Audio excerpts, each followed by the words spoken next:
ইয়া আইয়াতুহান নাফসুল মুতমাইন্নাতু ইরজিই ইলা রাব্বিকি রাদিয়াতাম মারদিয়ান ফাদখুলি ফি ইবাদি ওয়াদখুলি জান্নাতি। এই বডির সাথে আল্লাহর কোনো বক্তব্য হবে না, এই বডির সাথে আল্লাহর কোনো কথা হবে না, আল্লাহর কথা হবে নাফসের সাথে। আমার ভিতরে যিনি, আমার বডির মধ্যে যিনি বসবাস করতেছে তার সাথে কথা হবে। আল্লাহ তারে ডাক দিয়ে বলবে, আসো আসো আসো আসো, তুমি আমার সন্তুষ্টির দিকে আসো। কারণ তুমি দুনিয়াতে আমি আল্লাহর হুকুম মানছ, নামাজে দাঁড়াইছ, রোজায় আসছ, হজে গেছ, যাকাত দিয়েছ, হক হালাল মতো চলেছ। ও আমার বান্দা, আমার আইন মেনেছ। তুমি আমার হারামকে হারাম জেনেছ, হালালকে হালাল জেনেছ। আমার রসুলের দেওয়া জিন্দেগি তুমি গঠন করেছ। আমার বান্দা, ইরজিই ইলা রাব্বিকি রাদিয়াতাম মারদিয়া। আল্লাহর বডির সাথে কোনো বক্তব্য হবে না, আল্লাহর বক্তব্য হবে রুহের সাথে, রুহের সাথে। আল্লাহর হিসাব নিকাশ হবে রুহের সাথে। অথচ 40 বছর আমার মধ্যে বসবাস করলো, আমার এই চোখ দিয়া তারে কোনোদিন দেখি নাই। কথা কল না কেন? 40 বছর ধরে ফরিদিকে দেখলো না, আমার চোখ দিয়ে আমি তাকে দেখলাম না। তিনি আসলো ঠিক, চলে যাবে ঠিক।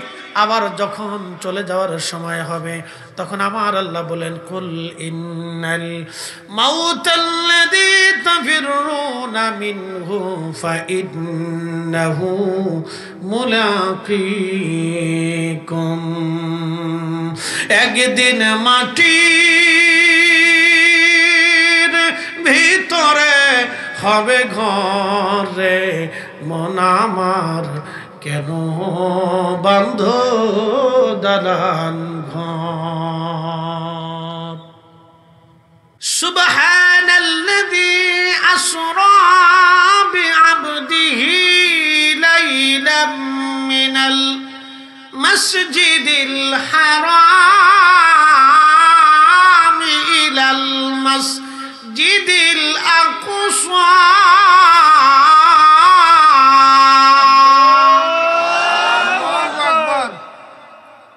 আচ্ছা বলেন তো, কেউ যদি দাস হয়, চাকর হয়, তাকে কি আসমানে নিয়ে আল্লাহ দেখা সাক্ষাৎ করার দরকার আছে? তো কারে আল্লাহ আসমানে নিছে? হাবিবকে, মেহবুবকে।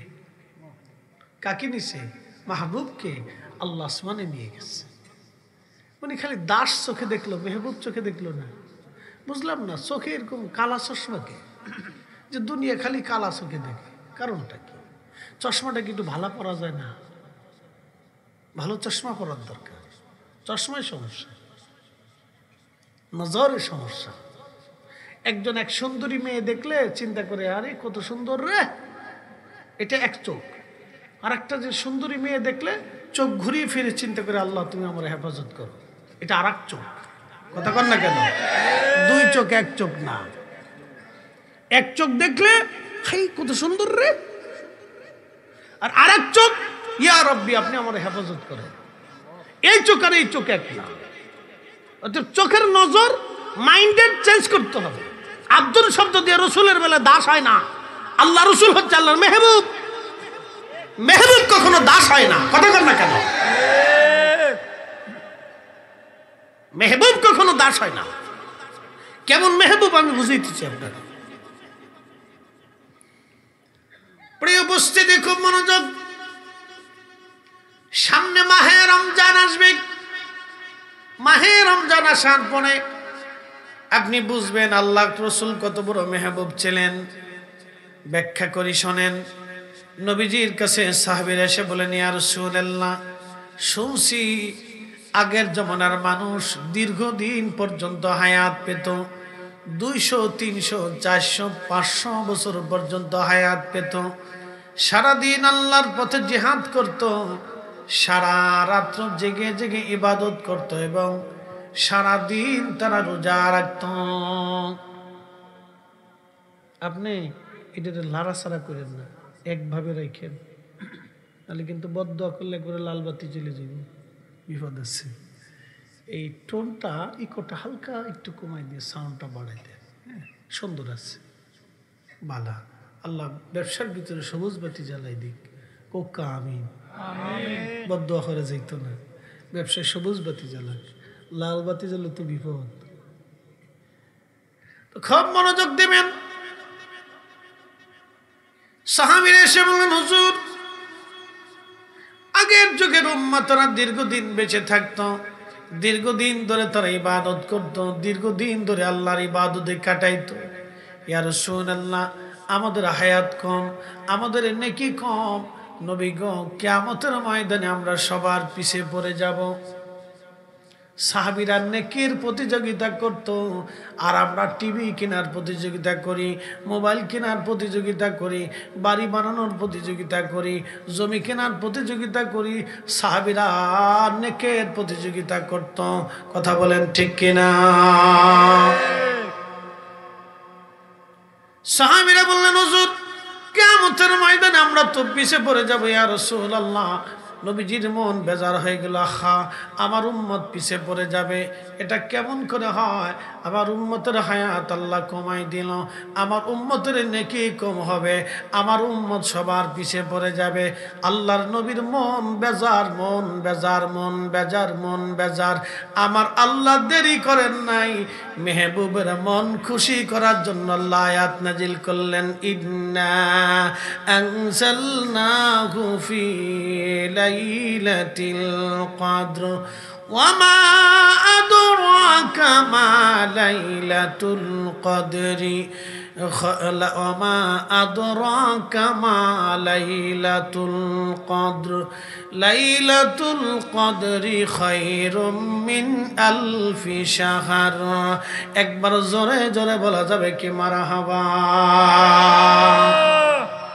মেহবুব মেহবুব মেহবুব মেহবুব, মন বেজার, আল্লাহ খুশি করে দিলেন। আপনার সন্তান যখন বেজার হয়ে যায়, ছোট্ট মেয়েটাকে একটা কাপড় কিনতে চেয়েছে, আপনি কিনে দেন নাই, মন বেজার, বাবার কলিজার মধ্যে চিন চিন করে ব্যথা করে। কখন আপনার বাচ্চাকে খুশি করবেন, কখন হাসাবেন, কখন তারা আনন্দ দিবেন, তত সময় পর্যন্ত বাবার মনে কষ্ট লাগতে থাকে। কারণ ওই বাচ্চাটা আপনার মেহবুব, ওই বাচ্চাটা আপনার চাকরানি না, চাকরও না, ওটা আপনার মেহবুব। আল্লাহর নবী আল্লাহর মেহবুব, আল্লাহর নবী আল্লাহর মেহবুব, আল্লাহর নবী আল্লাহর মেহবুব, আল্লাহর নবী আল্লাহর মেহবুব।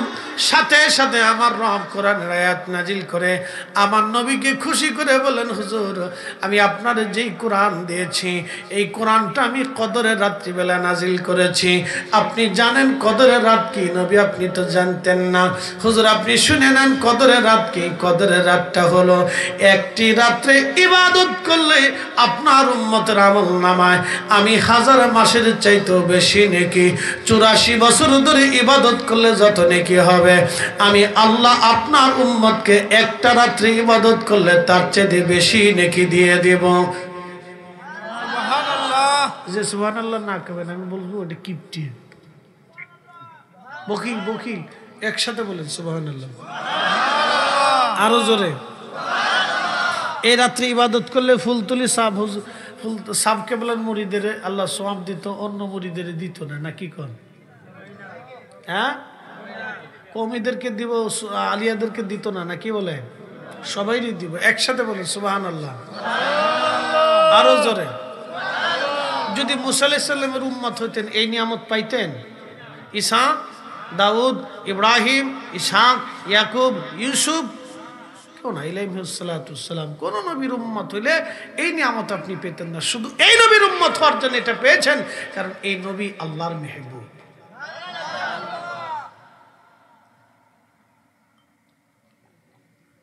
তিনি আল্লাহর মেহবুব।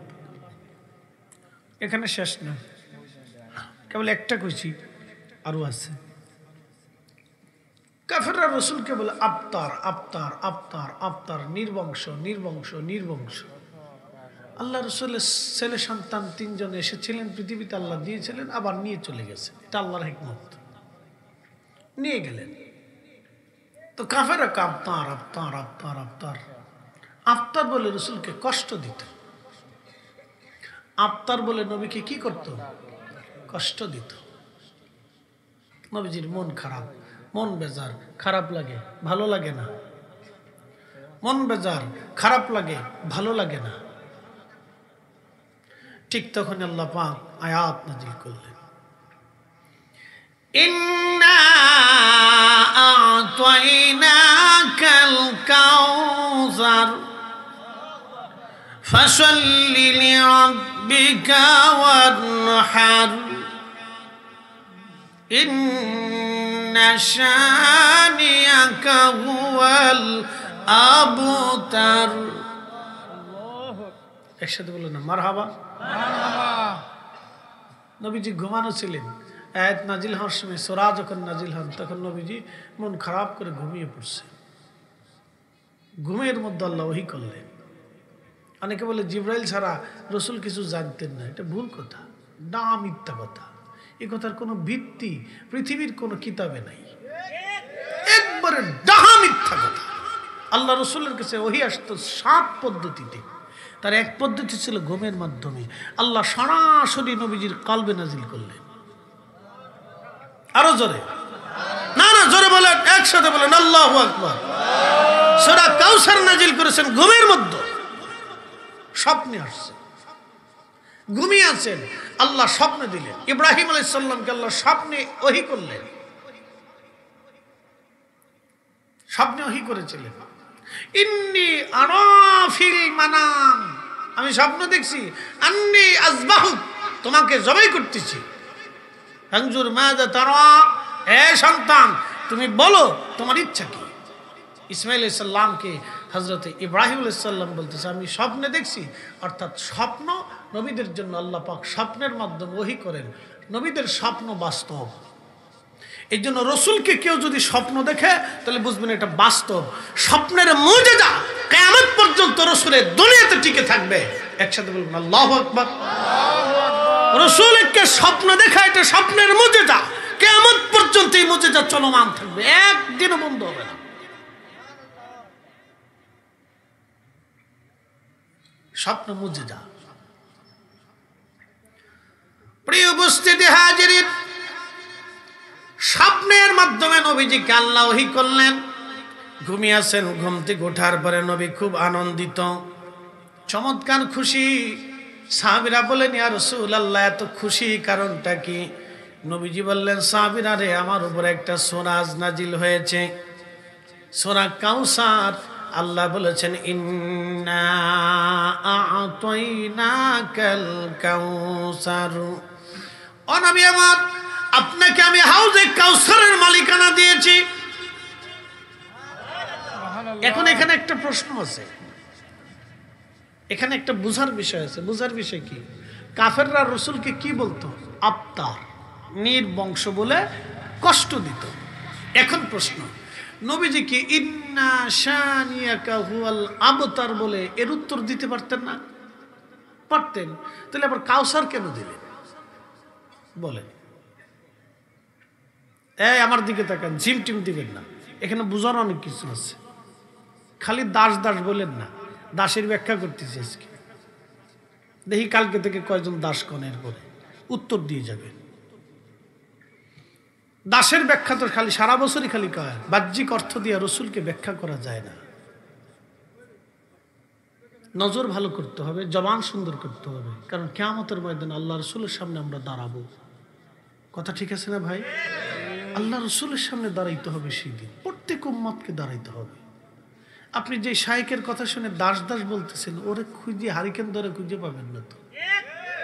না না পাবেন না, ঠিক বললেও ঠিক, না ঠিক বললেও ঠিক, এটাই চূড়ান্ত ফয়সালা। আপনি খুঁজে পাবেন না তাকে, আর পাইলেও কোনো লাভ নেই, কিচ্ছু করতে পারবে না সে। তাহলে কেন আপনি একটা ভ্রান্ত মতবাদ নিয়ে আসবেন? ভ্রান্ত কথা, ভুল কথা, কারণটা কি? প্রিয় উপস্থিতি হাজিরিন,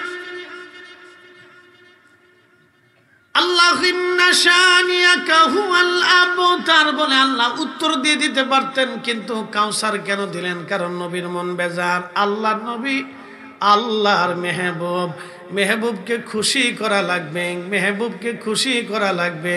মেহবুব যাতে কষ্ট না পায়, আমার আল্লাহ জানাইলেন ইন্না আ'তাইনাকাল কাউসার। নবী গো, আমি আপনাকে শুধু শুধু এমনি এমনি দেই নাই, হাউজে কাউসার আমি আল্লাহ আপনাকে দান করে দিলাম, এটার মালিকানা আমি আল্লাহ আপনাকে দিয়ে দিলাম। একবার জোরে বলা যাবে কি মারহাবা? শ্রেষ্ঠ নবী দিলাম রে তরিণীতে রোজাসুরি, পথ না ভুলি তাই তো দিলে পাক কোরআনের বাণী। খোদা তোমার মেঘের বাণী, সুন্দর ফুল সুন্দর ফল, মিঠা নদীর পানি। খোদা তোমার মেঘের বাণী।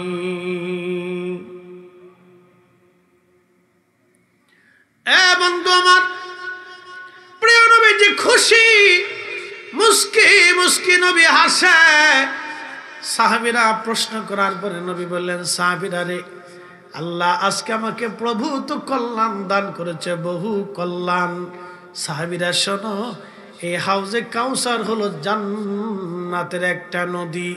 এই নদীটা আমার আল্লাহ নদীর নিচে হবে মণিমুক্তা দিয়ে বানানো, নদীর পার হবে স্বর্ণ দিয়ে বানানো, আর নদীর পানি হবে দুধের চাইতে সাদা, মধুর চাইতে মিষ্টি। রে সাহাবীরা, আমি হাউজে কাউসার হাসরের ময়দানে আল্লাহ আমাকে মালিকানা দিবেন, জান্নাতের মালিকানা আল্লাহ আমাকে দিয়ে দিছেন। সাহাবীরা রে, এই এক পেয়ালা পানি যে পান করবে, জান্নাতে যাওয়ার আগ পর্যন্ত পানির কথা মনে থাকবে না। এটা হাউজে কাউসার, কাউসার কাউসার কাউসার। জান্নাতে এই পানি পান করতে হলে নবী লাগবে, হাসরের ময়দানে পানি পান করতে হলে আমার রসুলের সিল মোহর লাগবে। নবী ছাড়া এই পানি পান করার সুযোগ নাই। কথা কন না কেন? ওতে বুঝে হাসরের ময়দানে যায়, যেতে আসরের ময়দানে যেতেই হবে, যেতেই হবে, যেতেই হবে, যেতেই হবে। আপনাকে মেহেশরে আপনাকে দাঁড়াইতেই হবে। ওতে বুঝে যায়, বুঝে যায়, বুঝে যাওয়াটা জরুরি। আল্লাহ রসুলের সামনে আপনাকে আমাকে দাঁড়াইতেই হবে, ওতে বুঝে সুঝে যান, দাঁড়াইতেই হবে। বিকল্প কোনো রাস্তা নাই, কোনো রাস্তা নেই, কোনো বিকল্প রাস্তা অপশন আল্লাহ রাখে নাই। ওই রসুলের সামনে আপনাকে হাসরে দাঁড়াইতেই হবে, দাঁড়াইতেই হবে, কোনো অপশন আল্লাহ রাখে নাই। অর্থাৎ বুঝে যাওয়াটা জরুরি। প্রিয় ভাই আমার, আমরা আল্লাহর আদালতে দাঁড়িয়ে যাব সেদিন, অর্থাৎ বুঝে দাঁড়ানো জরুরি। শুধু এখানে শেষ? মেহবুব আরেকটু বুঝাই, বুঝাবো না? কষ্ট হচ্ছে আপনাদের? আরেকটু বুঝাবো মেহবুব? আরেকটু জোরে বলেন তো, আল্লাহু আকবার। আরো জোরে, আরো জোরে, জোরে জোরে জোরে জোরে। বাইরে লোক বুঝুক যে ফরিদ হিসাবে, এখানে আরো কিছু লোক আছে। নারে তাকবীর, নারে রিসালাত।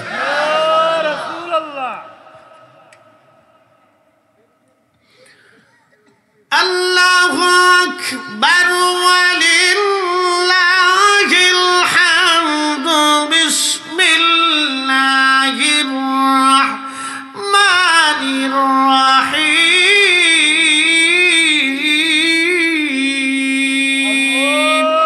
আল্লাহু আকবার। ওয়া মিনাল লাইলি ফাতাহাজ্জাত বিহি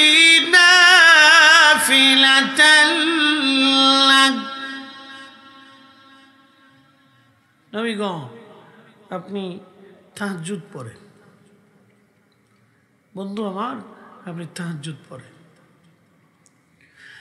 ইয়া আইয়ুহাল মুযাম্মিল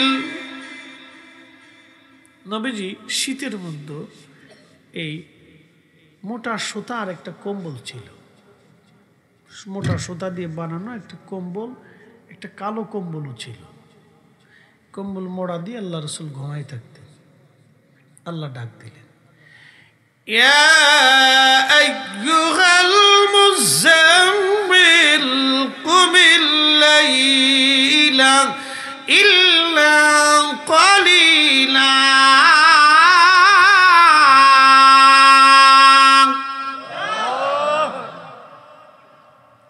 ও কম্বলওয়ালা উঠে, দাস বলেন,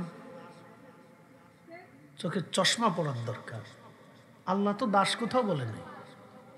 নবীজি ঘুমাই রয়েছেন কম্বল দিয়ে, নবীজি ডাক দিতে পারতেন, ইয়া মুহাম্মদ। কি কথা কর না কেন? ডাক দিতে পারতেন না? তা আমরা দাসের ব্যাখ্যা করতে যাব কেন? আমি বুঝে আসে না, এরা এই সমস্ত কাজ কথাটা না বললে কি হয় না? আমাদের এই কথাটা না বললে কি তফসির হয় না? হ্যাঁ, অসুস্থ মস্তিষ্ক এগুলি, এই কথাটা না বললে কি তফসির হয় না? কত আয়াতের তফসির আছে, কত ধরনের তফসির আছে। আমার দেশের লক্ষ লক্ষ যুবক মারে খাবার দেয় না, আপনি তফসির করেন না। কি কথা কর না কেন? এদেশের হাজার হাজার পুরুষ পতিতালয়ে যায় তার চরিত্র নষ্ট করে, আপনি তফসির করেন। কি কথা ঠিক আছে না? এদেশের 68,000 গ্রামে এখনো ন্যায় বিচার হয় না, কথা কর না কেন? আপনি এই তফসির করেন, আপনাকে দাসের তফসির করতে গেছি কেন? কি কথা কর না কেন? আপনি আর তফসির হন না? আপনি আমার রসুলের বেলায় দাস দাস দাস দাস করতেছেন, কারণটা কি? এগুলো ছাড়া কি আপনার তফসির নাই?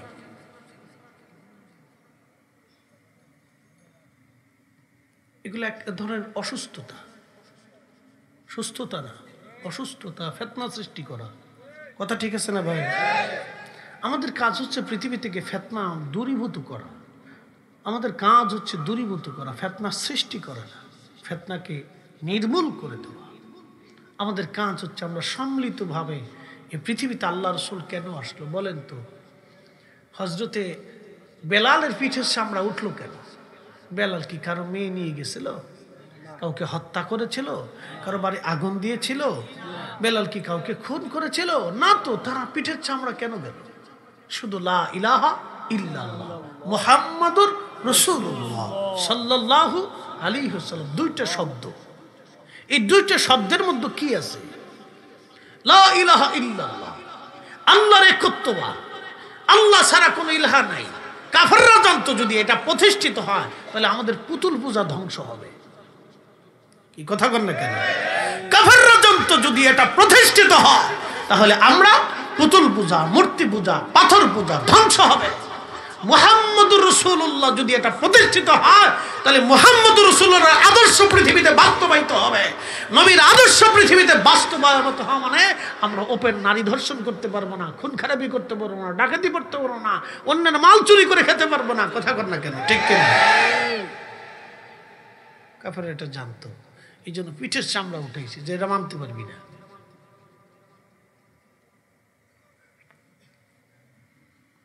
হযরত সুমাইয়া রাদিয়াল্লাহু আনহার হাত পা গুলি বেঁধে তার গুপ্তাঙ্গে বর্ষা দিয়ে খুঁচিয়ে খুঁচিয়ে আবু জেহেল তাকে শহীদ করলো। তার অপরাধ কি? সুমাইয়া তো কারো বাড়ি মাল সামানও চুরি করে নাই, কারো বাচ্চা চুরি করে নেয় নাই, কাউকে হত্যা করে নাই, কারো বাড়ি আগুন জ্বালায় নাই, তাহলে তাকে কেন জীবন দিতে হলো? ওরা জানে এই কালেমা প্রতিষ্ঠিত হওয়া মানে আমাদের সবকিছু চলে যাওয়া। কথা কর না কেন? ওরা জানে আমাদের সব চলে যাওয়া। আমাদের কাজ হচ্ছে পৃথিবীতে ইনসাফ প্রতিষ্ঠিত করা। কথা কর না কেন? এদেশের 68,000 গ্রামে এখনো ন্যায় বিচার হয় না। বিচার হয় পয়সা দিয়ে। যার যত পয়সা তার তত বিচার। পয়সা নাই বিচার নাই, পয়সা নাই আদালত নাই, পয়সা নাই উকিল নাই, পয়সা নাই চেয়ারম্যান মেম্বার এমপি মন্ত্রী মিনিস্টার কেউ নাই, পয়সা নাই বিচারক নাই। পয়সা আছে সব আছে, টাকা আছে সব আছে। এই সমাজ এগুলি চলবে না। ইসলাম ও মুসলমানের সমাজে এটা চলবে না। ন্যায় বিচার প্রতিষ্ঠিত হতে হবে। কথা বলেন ঠিক কিনা বেটি? আল্লাহ আলেমদেরকে পাঠাইছিল দুনিয়াতে এই কাজের জন্য। আব্দুল দিয়ে রসুলের দাস বলার জন্য আল্লাহ আলেমদেরকে দুনিয়াতে পাঠাই নাই।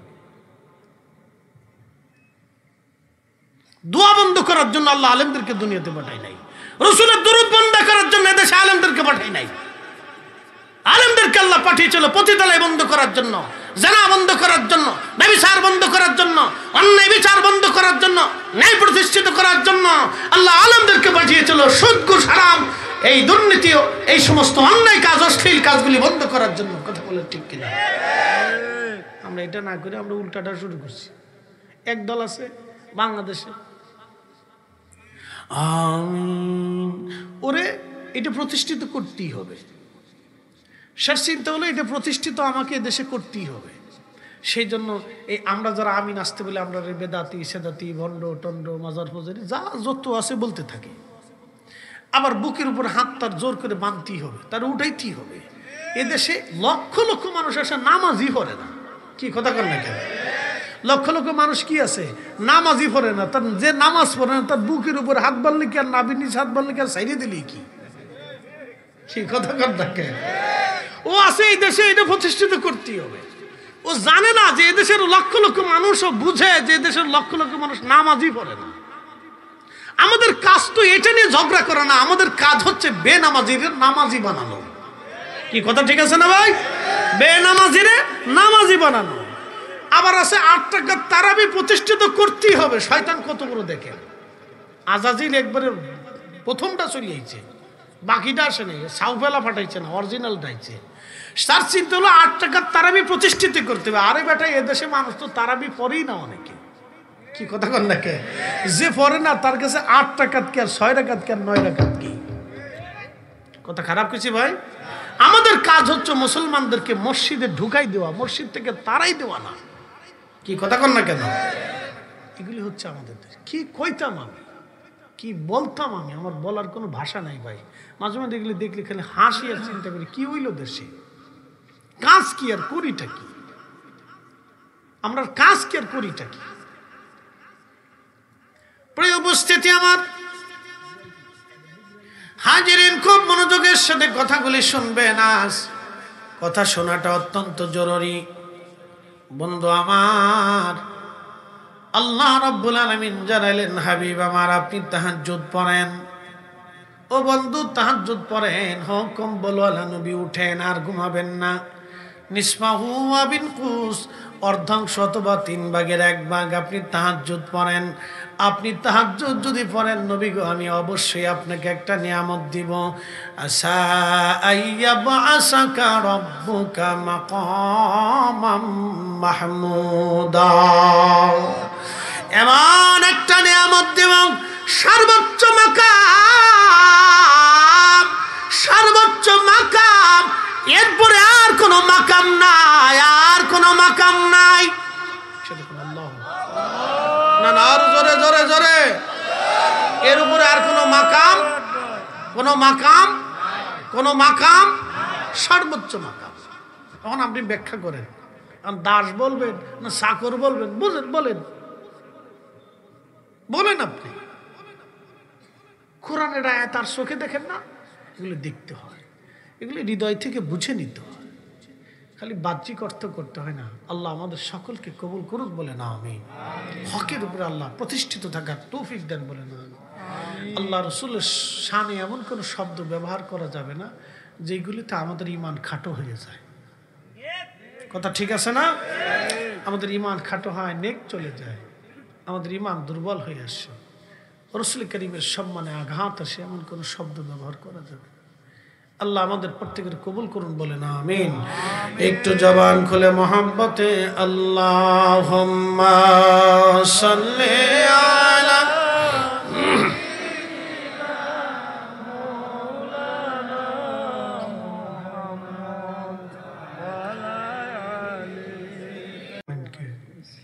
কি তো লুসকে মানকে, হ্যাঁ, কি এরকম কিরকম নাম রাখছে কেনা, যেটা রাখছে হাতায় মরে গেছে, আমাকে কবরতে উড়াইয়ে হাতে পুরস্কার দেন। কত জায়গার কত নাম, আল্লাহ সুন্দর নাম। জালালপুরবাসী মনোযোগ দিবেন।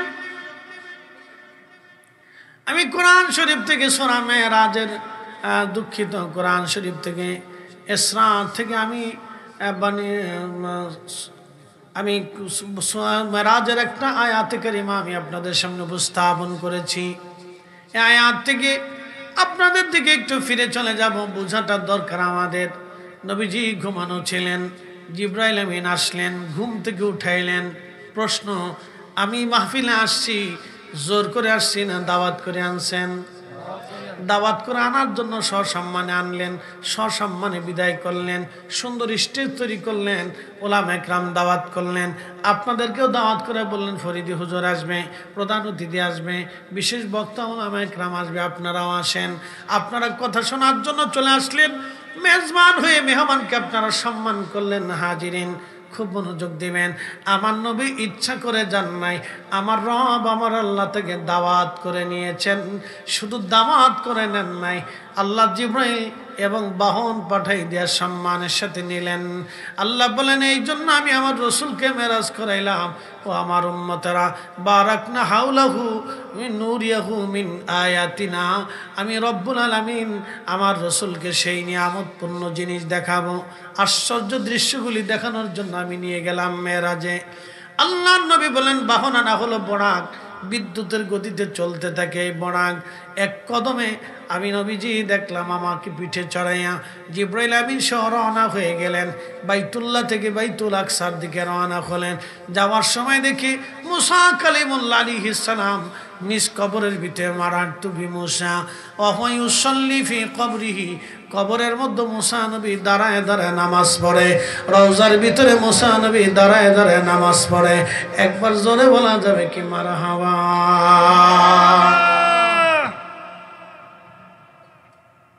আশ্চর্য না? কি করে সম্ভব? কহা সম্ভব, এটা আল্লাহর কুদরত। প্রশ্ন করি, আমার দিকে তাকাবেন। হুদহুদ পাখির একটা পাওয়ার ছিল, হুদহুদের একটা পাওয়ার। শোনেন, এই মেরাজ বিজ্ঞান দিয়ে ব্যাখ্যা করলে হবে না। নবীজি দুনিয়ার থেকে কবরের হালত বলে দিতে পারতেন। এখন আপনি যদি বলেন কেমনে হইল, তো কেমনের তো কোনো জবাব নেই। আপনি আল্লাহর জিজ্ঞেন কেমনে হইল। কি কথা ঠিক আছে না ভাই?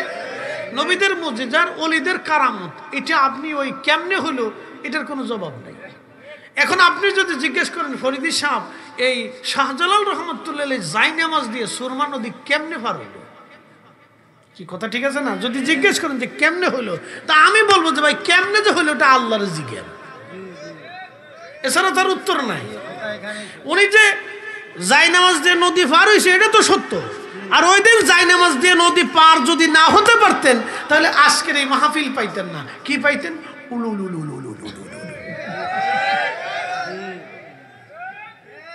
কথা ক্লিয়ার না? ভেজাল আছে?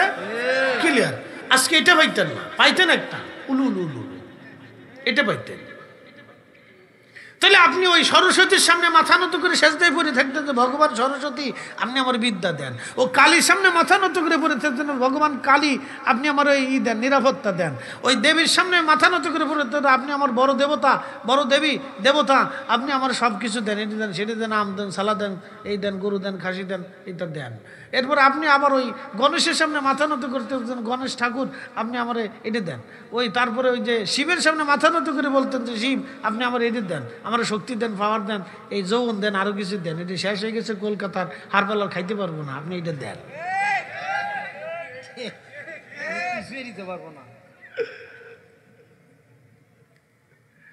বুঝে তারপরে যায়, বোঝার জরুরি। আল্লাহ আমরা বাঁচাইছে যে শাহজালাল রহমতুল্লাহ সেই সময় জায়নামাজ দিয়ে নদী পার হতে পেরেছিলেন। আল্লাহু আকবার, আল্লাহু আকবার। ভাই আমার, এখন আপনি যদি বলেন যে ব্যাখ্যা দেন, তো ব্যাখ্যা আমি দিতে পারবো, ওটা আল্লাহকে জিজ্ঞেস করেন। এই জন্য আল্লাহ বলছে আল্লাযীনা ইউমিনুনা বিল গায়ব, তোমরা গায়েবের উপর বিশ্বাস করো। কি গায়েবের উপর বিশ্বাস করেন না? কেন করবেন না? আপনি বুঝাই, কেন করবেন না?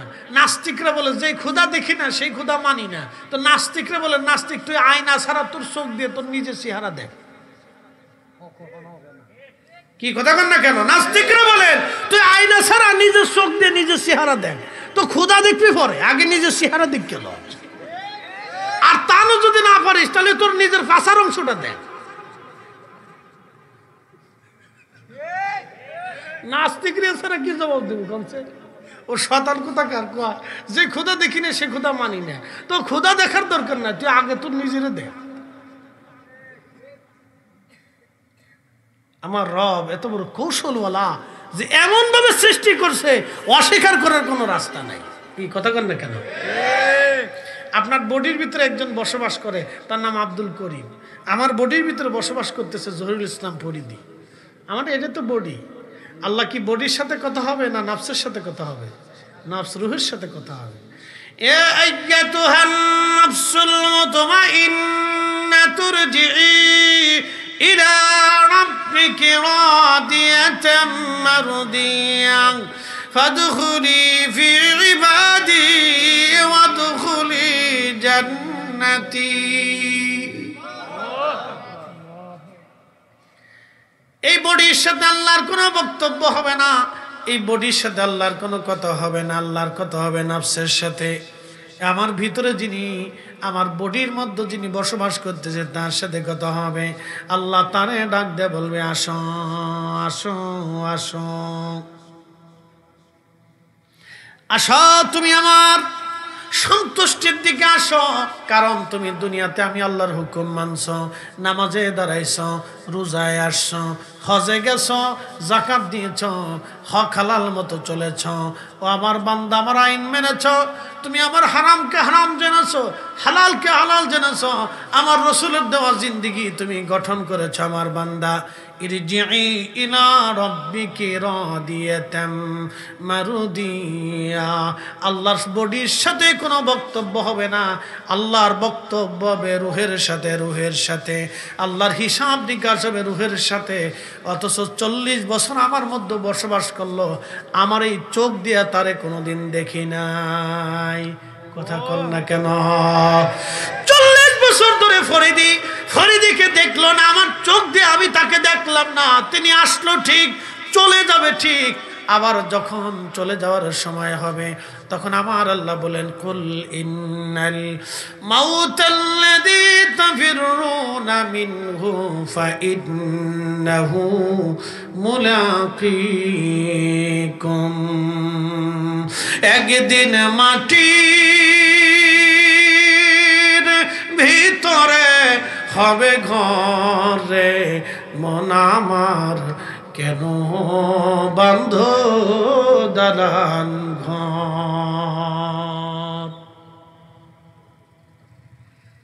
বুঝতে অসুবিধা? নাস্তিকদের ব্যাখ্যা বলে দিয়ে যাই, সারা জীবন মনে রাখবেন, দেখা হলো না আজও পর্যন্ত। এখানে আর একটা বদ আকিদা আমাদের পৃথিবীতে আসছে, লালন শাহ। তার গ্রুপে নতুন এক ধর্ম বানাইছে, মোষকুন্ডা দাড়িকুন্ডা মাঝে মধ্যে বোঝা যায় না। তারপরে তারা ওই নামাজ নাই, রোজা নাই, জিকির নাই, ফিকির নাই, ইবাদত নাই, কিচ্ছু নাই। তারা ঢোল পিঠে গান গায়, আর একটা গান তারা গায়, দেখেন নাউজুবিল্লাহ মিন যালিক। একটা গান শোনাইতেছে, আবার ভাইবেন না এটা আমার গান, গানটা শোনাই আপনাদেরকে। তোরা কে যাবি নবীর নৌকাতে আয়, লেখছে বলা। এরপর একটা লেখছে, রূপকাঠির ওই নৌকা খানি নাহি ডুবার ভয়, তোরা কে যাবি নবীর নৌকাতে আয়, লেখছে বলা। এরপরে লেখছে দেখে, নবী না মানে যারা মহাহেদ কাফের তারা এ দুনিয়ায়, লেখছে বলা। এরপর কিতা লেখছে দেখেন, যিনি মুর্শিদ তিনি রসুল তিনি খুদা হন।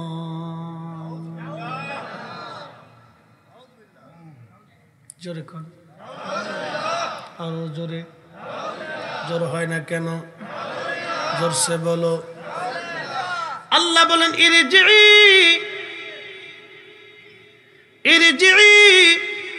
ফিরে আসো। কে বলতেছে? জোরে বলেন, কে? তাহলে মুর্শিদ খুদা কেমনে হয়? মানুষ খুদা কেমনে হয়? এই যে মানুষকে, রসুলকে খুদার এই এক কাতারে জেনে এসে মানুষে খুদা বানাইল, এই সব নাস্তিক কাফেরের দল। কথা কর না কেন? আল্লাহর সূরা ইখলাসের সাথে সাংঘর্ষিক। এই বাক্য যে বিশ্বাস করবে সে বেঈমান হয়ে কাফের হয়ে কবরে যেতে হবে। জোরে বলেন। এটা বদ আকীদা পৃথিবীতে প্রতিষ্ঠিত করল। মতবাদ পৃথিবীতে সে প্রতিষ্ঠিত করে চলে গেল। এই জালালপুরবাসী, কমলগঞ্জবাসী, ঠিক আছে না? কমলগঞ্জের মুসলমান খুব মনোযোগ দিবেন। আল্লাহ বলেন ইরজি, ফিরে আসো তুমি। কুল ইন্নাল মাউতাল্লাযী তাফিরুনা মিনহু, নবীজি বলে দেন আমার বান্দারা মৃত্যু থেকে পালায়, ফা ইন্নাহু মুলাকিকুম, সে মরণ থেকে পালাতে পারবে না, মরণ তার সাথে মোলাকাত করবে, মরণ তার সাথে মোলাকাত করবে, এই মালাকুল মউত তার সাথে মোলাকাত করবে। এখন প্রশ্ন, নাস্তিক বলে যেই খোদা দেখি না সেই খোদা মানি না। নাস্তিকরা বলেন ও নাস্তিক, তোমার আগে বহু নাস্তিকরা আল্লাহ নিয়ে চলে গেল, তাহলে তোমার বডির ভিতর থেকে তোমাকে নিয়ে চলে যাবে, যিনি নিবেন তিনি মালাকুল মউত আজরাইল। আজরাইলও তাহলে সত্য, যার হুকুমে নিবে তিনি রব্বুল আলামিন, আমার রব সত্য। যেই জগতে নিবে ওয়াবিল আখিরাতি হুম ইউকিনুন, সেই জগৎ সত্য। তাহলে বুঝা গেল আমার রব আমার আল্লাহ এক, কোনো সন্দেহ নাই। কথা কোন ঠিক কিনা? হ্যাঁ, হাত উঁচা করে বলেন ঠিক কিনা? আল্লাহ কয়জন? ইবাদত হবে কার? জিকির হবে কার? আইন মানব কার? বিধান চলবে কার? আল্লাহ আল্লাহ আল্লাহ। আর আমার নবীর তরিকা নিজের জীবনে বাস্তবায়ন করব। কথা বলেন ঠিক কিনা? কখনো তোমাকে যদি ভুলি, হেদায়েতের আলো জেলে নিয় কাছে তুলি, ঠাই দিও প্রিয়তম অগমহিয়ান, তুমি রহমান তুমি মেহেরবান। অন্ধ গাহে না শুধু তোমারি গুণগান, বুঝেও বুঝে না তবু শান, তুমি রহমান তুমি মেহেরবান। ওই তো নি, ওই তো নি, ওই তো নি। সিলেক্টে মা থোড়া থোড়া ফারিও বা কিছু থোড়া থোড়া ফারি, ওই তো না, ওইব না, ওই তো ওই তো ওই তো। এটা হলো আসল না, এটা হলো সিলেটি মাছ। ওই বলো আমরার ওদিকে, ওই তো এটা হলো সিলেটি মাছ। ওই তো নিবা, ওই তো।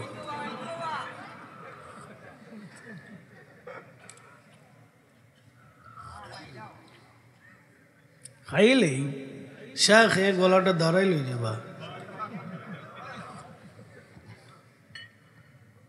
শোনা ভাই বউক করে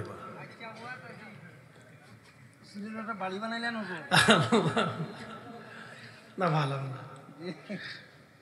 সিলেটের অধিক লোক আদবি, তারা ভদ্র। অনেক জায়গায় গেলে দেখা যায় মানুষ উচ্ছৃঙ্খল, কিন্তু সিলেটের মানুষ অধিক লোক ভদ্র। আল্লাহ কবুল করুক বলে না। প্রিয় উপস্থিতি, খুব মনোযোগ দিবেন, তাহলে বুঝে গেল আমার রব আমার আল্লাহ। অবশ্যই আমরা আল্লাহর কাছে ফিরে যাব, কোনো সন্দেহ নাই।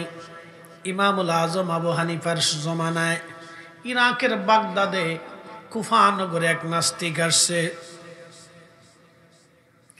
সারা এলাকা বলে বলে বানাচ্ছে মুসলমানদের মধ্যে এমন কোন শক্তিশালী কোন বেটা নাই আমার 3টা প্রশ্নের জবাব দিয়ে দিতে পারে। মুসলমানদের মধ্যে এমন কোন বেটা নাই আমার 3টা প্রশ্নের জবাব দিতে পারে। এমন কোন মায়ের বেটা নাই আমার জবাব দিবে। আমাদের দেশে এরকম কেউ কেউ আছে, কোনো মায়ের বেটা নাই, খালি ই করে, তো ফারাফারি করার কি আছে? তো খুব মনোযোগ দেন। তো ইমামুল আজম আবু হানিফার কর্ণ বছরে গেল।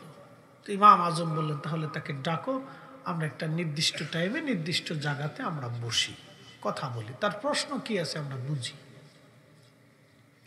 তো ইমাম আজম আবু হানিফা রাহিমাহুল্লাহ, তিনার উস্তাদের নাম ইমাম ইব্রাহিম নখী রাহিমাহুল্লাহ, তিনার উস্তাদ আব্দুল্লাহ ইবনে মাসউদ রাদিয়াল্লাহু আনহু, তিনার উস্তাদ রাহমাতুল লিল আলামিন, তিনার উস্তাদ রব্বুল আলামিন। মারহাবা বলবেন না? মারহাবা। আল্লাহর ছাত্র আমার নবীজি, নবীজির ছাত্র ইবনে মাসউদ, যিনি এই উম্মতের সর্বশ্রেষ্ঠ ফকিহ, ওনার চাইতে বড় মুফতি উম্মতের মধ্যে আর কোনো মা জন্ম দিতে পারবে না কোনোদিন। এত বড় মুফতি, উনি ফতোয়া দেওয়ার পরে কোনো সাহাবী ওনার ফতোয়ার বিপরীতে কোনো ফতোয়া মানতেন না, দিতেন না। কারণ আব্দুল্লাহ ইবনে মাসউদ হলো বড় ফকিহ, বড় মুফতি। আর আব্দুল্লাহ ইবনে আব্বাস হচ্ছেন কোরআনের সবচেয়ে বড় মহামুফাসসির। উনি তাফসীর করার পরে পৃথিবীর কোনো সাহাবীও কখনো তাফসীর করার প্রয়োজন বোধ করতেন না, কারণ আব্দুল্লাহ ইবনে আব্বাস হলো কোরআনের সবচেয়ে বড় মুফাসসির।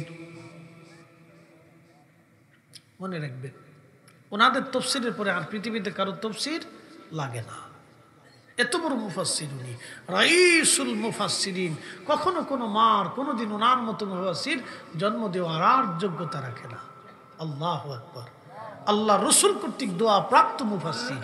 বুঝতে পারতেছেন এবার কত বড় মুফাসসির ছিল। ইয়া রাব, ইয়া আল্লাহ, আল্লাহর এই পবিত্র কালামের নির্ভরযোগ্য নির্ভেদ্য তাফসীর করে গেছে, যা পৃথিবীতে ওনার তাফসীরের উপরে কলম লাগানোর মতো কোনো মার সন্তান আর কলম লাগাইতে দুঃসাহস পর্যন্ত করবে না।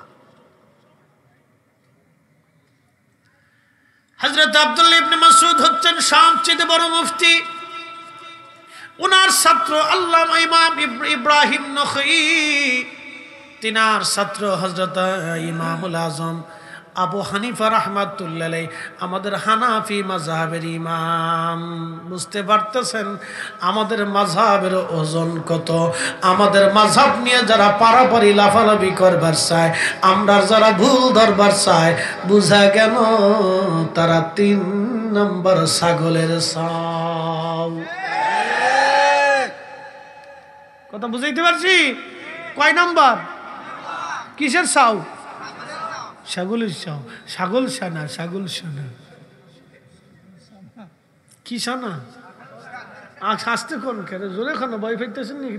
শোনা পুলিশ টুলিশ আইতো না, নি এতার আর আইতো না। বলেন কি তা? ছাগল সানা। একসাথে বলেন কি সানা? ছাগল সানা। আমি কি গালি দিছি? না, গালি দিইনি, তাফসীর করছি, ব্যাখ্যা করে দিছি। হকের জন্য সত্য বলতে হয়, মাঝে মধ্যে কড়া কথা বলতে হয়, নাহলে হয় না। ইমাম আজম আবু হানিফা বললেন ডাকো তাকে। ডাকা হলো। নাস্তিক দুইজনে বসে গেলেন সামনাসামনি। ইমাম বললেন, নাস্তিক পণ্ডিত, আপনার প্রশ্ন কি? কি কথা আছে বলেন। বলে, মুসলমানদের মধ্যে এমন কোন ব্যক্তি না আমার 3টা প্রশ্নের জবাব দেবা। কোরআন দিয়ে হাদিস দিয়ে জবাব দিলে মানব না, যুক্তি দিয়ে জবাব দিয়ে আমাকে বুঝাইতে হবে। ইমাম আজম আবু হানিফা বললেন, বলেন তাহলে কি? নাস্তিক বলতেছে, ইমাম তাহলে বলেন, আল্লাহ তো আপনারা এক বলে মানেন। বলে, হ্যাঁ, আমাদের রব এক। তাহলে আল্লাহ যদি এক হয়, তাহলে একে আল্লাহর আগে কি ছিল আপনি আগে বলে দেন। আল্লাহর আগে কি? এবং আল্লাহর আগে যে কিছুই নাই তাও প্রমাণ করে দিতে হবে। আল্লাহর আগে কি ছিল এবং আগে যে কিছু নাই আপনারা প্রমাণ করবেন। আল্লাহ এক, তার প্রমাণ আপনি বলে দেন। আল্লাহর আগে কিছু নাই, প্রমাণ দেন। ইমাম আজম আবু হানিফা বললেন, নাস্তিক 1 থেকে 10 পর্যন্ত গোনা। পণ্ডিত 1 থেকে 10 পর্যন্ত গোনার পরে ইমাম আজম আবু 10 থেকে 1 পর্যন্ত গোনা। 10 নয়, 8, 7, 6, 5, 4, 3, 2, 1। ইমাম আজম আবু হানিফা বললেন, নাস্তিক তাহলে বলো একের আগে কি? নাস্তিক বলল, ইমাম, একের আগে পৃথিবীতে কোনো সংখ্যা নাই, একের আগে কোনো সংখ্যা নাই। ইমাম আজম ডাক দেখে, নাস্তিক, আল্লাহ আমার এক, কুল হুয়াল্লাহু আহাদ, আমার আল্লাহ এক, আমার আল্লাহ এক, আমার আল্লাহর আগে কিছুই নাই, আমার আল্লাহ আগেও, আমার আল্লাহ পরেও, আমার আগের শুরু নাই শেষ নাই, আল্লাহর শুরু নাই শেষ নাই, শুরু নাই শেষ নাই, শুরু নাই শেষ নাই, শুরু নাই শেষ নাই, উত্তর নাই দক্ষিণ নাই, উপর নাই নিচ নাই, অতীত নাই বর্তমান ভবিষ্যৎ আল্লাহর নাই, আলো নাই আধার নাই, আমার আল্লাহ সব কিছুর স্রষ্টা, আমার আল্লাহ এক এক, আল্লাহর আগে কিছু নাই। একবার জোরে বলেন মারহাবা।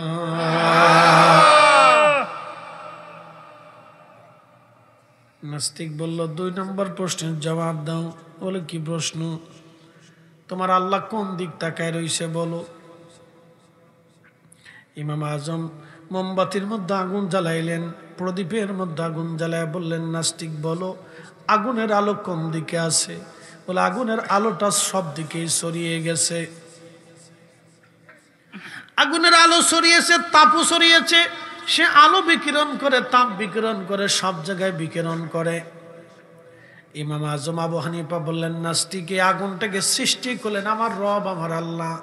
এই আগুনের আলো যদি সব জায়গায় বিকিরণ করে, তাপও যদি সব জায়গায় ছড়িয়ে পড়ে, তাহলে শোনো, যিনি আলো সৃষ্টি করলেন তিনি আমার রব। সৃষ্টির এমন কোনো স্থান নাই যেখানে আমার আল্লাহর চোখ না আছে, একবার জোরে নজরও না আছে। একবার জোরে বলা যাবে কি মারহাবা? জোরে বলেন আল্লাহু আকবার। মালিককে, সূর্য উঠাইকে, ডুবাইকে, 1 মিনিট আগে হবে না, পরে হবে না, সুনিয়ন্ত্রিত ভাবে বছরের পর বছর ধরে সূর্য আল্লাহ উঠায়। বছরের পর বছর ধরে সুনিয়ন্ত্রিতভাবে শীত দেয়, গরম দেয়, গ্রীষ্ম দেয়, হেমন্ত, বসন্ত এবং শরৎ, বর্ষা, গ্রীষ্ম আমার আল্লাহ দিয়ে থাকেন। টাইম টু টাইম আসবে। এই বর্ষা, হেমন্ত, শরৎ, হেমন্ত আনার জন্য কখনো পূজা দিতে হয় না, কোনো পুতুলের সামনে সেজদা দিতে হয় না, কোনো মানুষকে জবাই দিতে হয় না, আমার আল্লাহ অটোমেটিকভাবে দিয়ে দেয়। আমাদের নদীর মধ্যে জোয়ার আসে, সিলেটের প্রত্যেকটা হাওরে বন্যা আসে। বন্যা আসার জন্য নতুন করে কোনো প্রতিমার সামনে সেজদা দিতে হয় না, আমার রব প্রতিনিয়ত প্রতিভাবে এইভাবে দিয়ে থাকেন। হাজার হাজার কোটি কোটি মাছ আসে, এই মাছ আনার জন্য কোনো প্রতিমাকে পূজা দিতে হয় না, আমার রব অটোমেটিক বান্দার জন্য দিতে থাকে। একটা দিনের জন্য, বছরের জন্য আল্লাহ বাদ দেয় না, প্রত্যেক বছরে আল্লাহ মাছ দেয়। আমের বোল আনার জন্য কোনো প্রতিমার সামনে মাথা নত করতে হয় না, প্রত্যেক বছর আমার রব আমার আমের বোল দিয়ে দেয়, আম দিয়ে দেয়। কুয়াশা আসার জন্য কোনো প্রতিমারে সেজদা দিতে হয় না, আমার আল্লাহ অটোমেটিক ভাবে দিতে থাকে। আকাশের বৃষ্টি নামানোর জন্য কোনো দেবীর সামনে মাথা নত করতে হয় না, আমার রব অটোমেটিক বৃষ্টির প্রয়োজন হলে বৃষ্টি দিয়ে দেয়। একসাথে বলেন সেই মালিককে। তাহলে ইবাদত হবে কার? সেজদা হবে কার? আল্লাহ। ও শেষ, এগুলো বুঝতে হয়।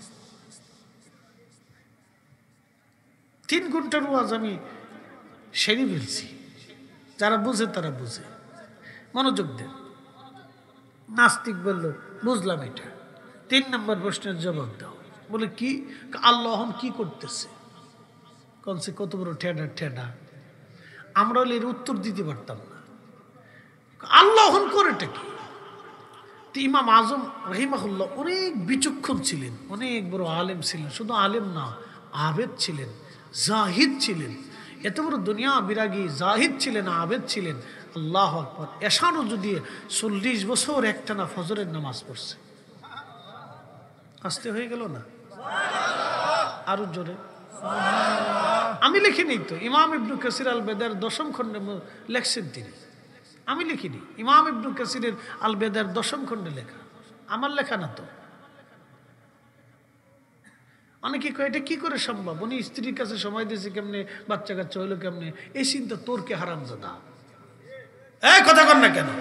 একজন বুজুর্গ সম্পর্কে তার আভ্যন্তরীণ বিষয় নিয়ে তোর প্রশ্ন আসবে কেন? বেটা তোর নজর খারাপ, শয়তান কোথাকার। কি কথা কর না কেন?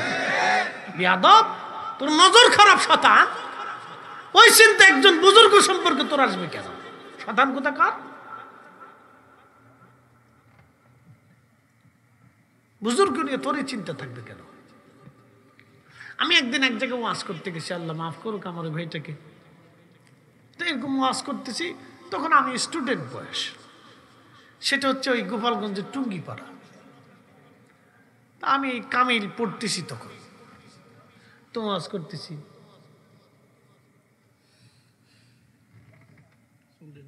না না সময় কম, কাজ আছে, আমি করে দেবো। খুব মনোযোগ দিয়ে তখন লোকটা, আমি ওয়াজ করার সময় এই লোকটা আমারে বলতেছে যে হুজুর একটা প্রশ্ন। বললাম কি? পর্দা করা কি? না আপনি ভাই আলেম মানুষ, আপনি তো জানেন পর্দা ফরজ। তা ওই যে মহিলারা ভিতরে এসে ওই জায়গা বসে বসে ওয়াজ শুনতেছে, এটা কি পর্দার খেলাপ না? তা আমি চিন্তা করলাম লোকটা কি অসুস্থ নাকি? আমি চুপ হয়ে গেছি। ইতিমধ্যে এক মুরব্বীর দ্বারা, কে বেটা, আমরা এতগুলি মানুষ এখানে ওয়াজ শুনতেছি, ওয়াজ হুজুর ওয়াজ করতেছে, বেডিকের দিকে আমরার নজর গেল না, তোর নজর গেল কে? কি কথা খারাপ কইছে ভাই? তো ইমামুল আজম আবু হানিফা রাহমাতুল্লাহ আলাইহি তাদের আভ্যন্তরীণ বিষয়, সেখানে আমাদের নজর কেন যাবে? তারা বুজুর্গ, তারা ওলি, তারা আলিম, কথা কর না কেন, ঠিক কিনা? এগুলি নজর আমাদের সেখানে যাবে কিনা, এই চিন্তা তো আমাদের না। কথা ঠিক আছে না ভাই? ওনারা ইবাদত করছেন, সেটা আল্লাহর সাথে ওনাদের ফাংশন। আল্লাহু আকবার, একসাথে বলেন না আল্লাহু আকবার, আরো জোরে বলেন। তো ইমাম আজম আবু হানিফা রাহমাতুল্লাহ আলাইহি নাস্তিকরে বললেন, নাস্তিক তুমি নিচে নামো। নাস্তিক নিচে নামলেন। ইমাম আজম ওই চেয়ারে বসলেন, বসে বললেন, নাস্তিক তোমার প্রশ্নের জবাব আমি দিয়ে দিছি, বলে জবাব পাইলাম না, আপনি তো চেয়ার থেকে নামাইলেন। কে বুঝো নাই? আমার আল্লাহ তোমার চেয়ার থেকে নামাইয়া আমারে তোমার চেয়ারে আমার আল্লাহ বসাইছে। আল্লাহ, এটা তাদের বুজুর্গি, বুজুর্গি। একসাথে বলেন আল্লাহু আকবার। রব কয়জন? একসাথে বলেন কয়জন? একটা মাছের ডিম থেকে হাজার হাজার মাছ কে দেয়? একটা আম গাছ থেকে এই 25 বছর আম কে দেয়? আমাদের চোখের আলোটা কে দিয়েছে? বৃদ্ধকালে দুর্বল কে করে দিবে? আহা, যদি রোগ না আসতো তাহলে আপনি ফেরাউন হয়ে যেতেন। মানব শরীরে 3500 রোগ আছে। প্রত্যেক রোগ একটা না একটা রোগ আপনাকে সব সময় বডির ভিতরে কাজ করে এবং ওটা ধীরে ধীরে ধীরে ধীরে আপনাকে দুর্বল করে দেয়। শরীরের শক্তি একরকম থাকে না। শিশুকালে একরকম, কৈশোরে আর এক রকম, বালকে একরকম, যৌবনে আর এক রকম, বৃদ্ধে আর এক রকম। আপনার স্বাস্থ্য শক্তি এটা আপনার নিয়ন্ত্রণে নাই, এটা আল্লাহর নিয়ন্ত্রণে। কথা বলেন ঠিক কিনা? এই জন্য আল্লাহ বলছেন, কুল, হুজুর বলে দেন, ইন্না সলাতি, এই সালাত ইবাদত আমি আল্লাহর জন্য, ওয়া নুসুকি, কুরবানি আমি আল্লাহর জন্য। কিন্তু এখন কুরবানি হচ্ছে ফিরিজির জন্য। কুরবানি কার জন্য হয়েছে? ফিরিজের লাগি হয়েছে। কুরবানি আল্লাহর জন্য হয় না। ওরে সুবহানাল্লাহ, ফিরিজ কোম্পানি লাভবান ওই সময় হয়, ওরা টার্গেটে থাকে, অফারে থাকে যে এই তারিখে একটা ব্যবসা বাগাইলি তুইব। তো যাই হোক ভাইরে, এগুলি মানুষের মনস্তাত্ত্বিক এক ধরনের অসুবিধা। আল্লাহ আমাদেরকে এগুলির থেকে বের করে নিয়ে আসুক, বলেন আমিন। ও মাহিয়ায়া, আমাদের জীবন কার জন্যে? আল্লাহর জন্যে। ও মামাতি, আমাদের মৃত্যুটা হবে কার জন্যে? আল্লাহর জন্যে। আমাদের জীবনের সব হবে আল্লাহর জন্যে। প্রিয় উপস্থিতি, আল্লাহ আমাদেরকে মাল দিয়েছেন, পৃথিবীতে শক্তি দিয়েছেন, সম্পদ দিয়েছেন, অর্থ দিয়েছেন। আল্লাহ বলেন, আমার বান্দা, ও আনফিকু মিম্মা রাযাকনাকুম মিন ক্বাবলি আইয়াতিয়া আহাদাকুমুল মাউত। মরণ আসার আগে তুমি আল্লাহর পথে এগুলি দান করো। মৃত্যু আসার আগে তুমি দান করো। মরণ আসার আগে তুমি আল্লাহর পথে রিজিক ব্যয় করো। যদি না করো তাহলে ফায়াকুল রাব্বি লাউলা আখারতানি ইলা আজালিন করিব। কিয়ামতের ময়দানে আফসোস করে সেই দিন বান্দা বলবে, আল্লাহ আমাকে দুনিয়াতে পাঠান, ফাআসসাদকা, বেশি বেশি করে সদকা দিব, ওয়া আকুম মিনাস সালিহিন, আর নেককারদের অন্তর্ভুক্ত হয়ে যাব। আর পৃথিবীতে ফিরে আসার কোনো সুযোগ নাই। হায়াত থাকতে আল্লাহর পথে নিজের রিজিককে দান করে যাওয়াটা বুদ্ধিমানের কাজ। হায়াত থাকতে নিজের রিজিক আল্লাহর পথে দান করা বুদ্ধিমানের কাজ। নিজের রিজিক আল্লাহর পথে ব্যয় করা বুদ্ধিমানের কাজ। হায়াত থাকতে নিজের রিজিক আল্লাহর পথে দান করে যান। আল্লাহ কবুল করুন, সকলে জোরে বলেন আমিন। যদি না দেন কিয়ামতের ময়দানে গোশত চামড়াগুলি কামড়ে কামড়ে ছিঁড়ে ফেলবে আর বলবে আল্লাহ আমাদেরকে দুনিয়াতে পাঠান। আল্লাহর নবী বললেন তুমি যদি আল্লাহর পথে দান করো, অ্যাক্সিডেন্ট, দুর্ঘটনা, বালা মুসিবত থেকে আল্লাহ তোমাকে বাঁচাবে, আর কঠিন কঠিন রোগ থেকে আল্লাহ বাঁচাবে, 70 গুণ আমার আল্লাহ বাড়াবে। এই যে আল্লাহ এক আম গাছ থেকে 25 বছর আম দেয়, তাহলে বিশ্বাস করে নাম আল্লাহ দেয়। আল্লাহ 1-2 কেজি ধান ছিটাইলে 25 মণ ধান আল্লাহ দেয়, বিশ্বাস করেন আল্লাহ ধান দেয়। আল্লাহ একটা মাছ থেকে হাজার হাজার মাছ আল্লাহ দেয়, একটা গাভী থেকে 10 কেজি দুধ আল্লাহ দেয়। বিশ্বাস করেন যদি আল্লাহ দেয়, আমাদের জীবন হায়াত মৌত যদি আল্লাহর নিয়ন্ত্রণে বিশ্বাস করে থাকেন, তাহলে নিজের জীবন এবং মাল সামান, অ্যাক্সিডেন্ট, দুর্ঘটনা এইগুলি থেকে বাঁচার জন্য আল্লাহর পথে নিজের মাল খরচ করে যাওয়া বুদ্ধিমানের কাজ। আল্লাহ আমাদের কবুল করুন, সকলে বলেন আমিন।